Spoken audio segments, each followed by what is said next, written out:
Well, good morning. This is the third video series on the conversion project of the 87 Camaro, and we made more progress. Let's see here. We got the front suspension put back together, and most of these are new. We got the shock that is new. Pretty much. Steering components, these are all new. I didn't trust any of the old stuff. This is hasn't been completely done yet because we still got to get the steering column installed. But yeah, the calipers and rotors were used, but it looked like the previous owner just threw them on, drove for a few hundred miles, and then parked it for a few years, all rusted. So we removed the rust and painted it. Looks really good now.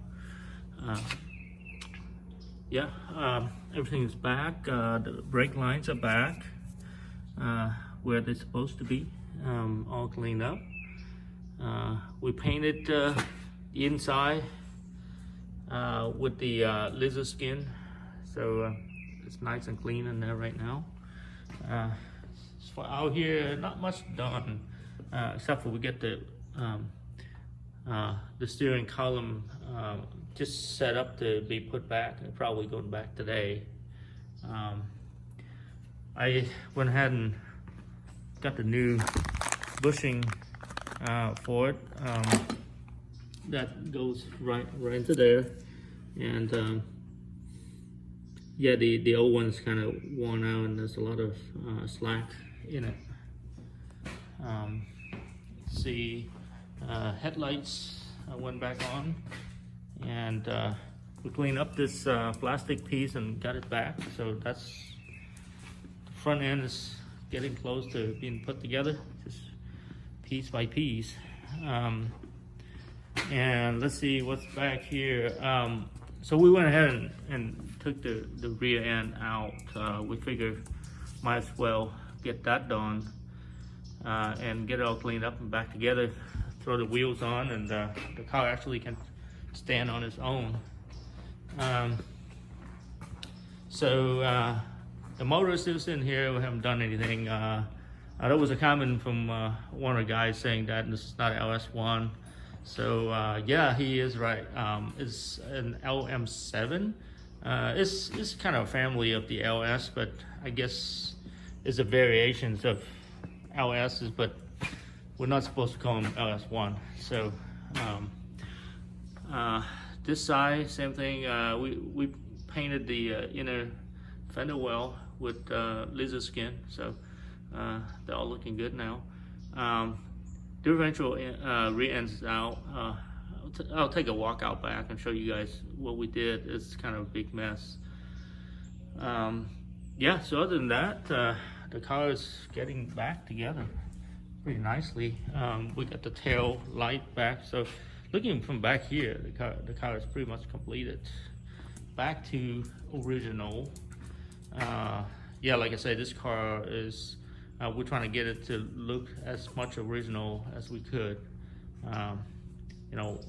Even the rims and tires, they're all going to be going back to original. We got the conversion kit right in the box. I think it cost like $450 or something like that from eBay. This guy is selling a complete kit, or so he claimed. We'll find out how that goes when we get the rear end all put together. So let's take a walk out back, and I'll show you guys the rear end project and the problem that we ran into. I got multiple projects going on. We got the 85 Corvette that still haven't touched. That's later. Oh yeah, here's another off-road project that me and the son working on. It's a Humvee, but I was inspired by the Warthog, so we started to build out of metal. We'll probably do another video on this on a different day. But here's the differential that me and my son was working on last night. It was a complete nightmare. So what happened is this pin is supposed to, let's see if I can turn this thing around.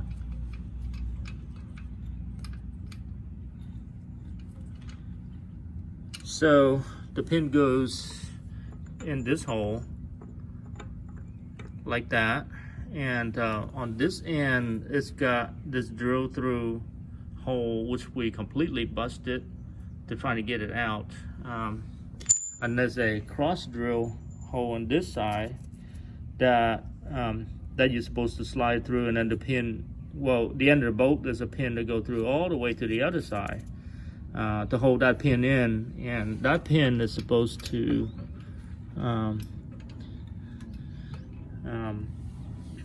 keep this gap spread apart, because as you push in, you can see when I push it in, there's a little clip or retaining ring, whatever you call them. It's a split retaining ring, and that falls off, and then you can pull your axle out.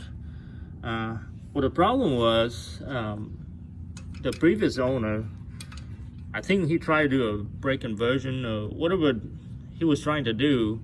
He tried to remove the shaft, the axle, and but he couldn't get the bolt out. He broke the bolt halfway.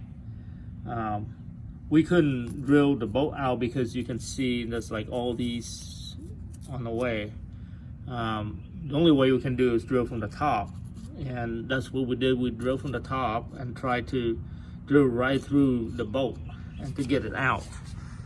Well, as it turned out, these are heat treated, and it's very brittle. It's hard. Man, I think it's like 60 or 70 on the hardness or something. It's insanely hard to drill through. I think we went through our entire drill bit selection to get it out. So anyway, we did it. Complete nightmare. We even tried to use a Dremel tool to cut some pieces. It's done. No harm done to this thing. It's pretty thick, so we can we go ahead and order a new one of these, and the bolt. It's like $60 or something like that. So now that we had a vacuum running, but you know, we got like shavings and things all over, so we're gonna take this completely out and we're gonna power wash it all the way back and clean everything. We're gonna rust treat all these and you know, repainted it before we get the brake conversion in. So now for the brake conversion, the reason why we have to take the axle out is that we gotta get this out, and then the new conversion kit has a little piece that I think it goes on this side. It's a round piece, so, and it fit the OD of this, so this got to come out because it's too big. So either way, I could cut this out, but I can't even get the other bracket on. We go ahead and probably remove this, and we got it, but it wasn't fun. So we got the covers out here. We're gonna get it sandblasted and paint it later. So anyway, that's where we're at. We'll give you guys further updates once we get more done. Thank you.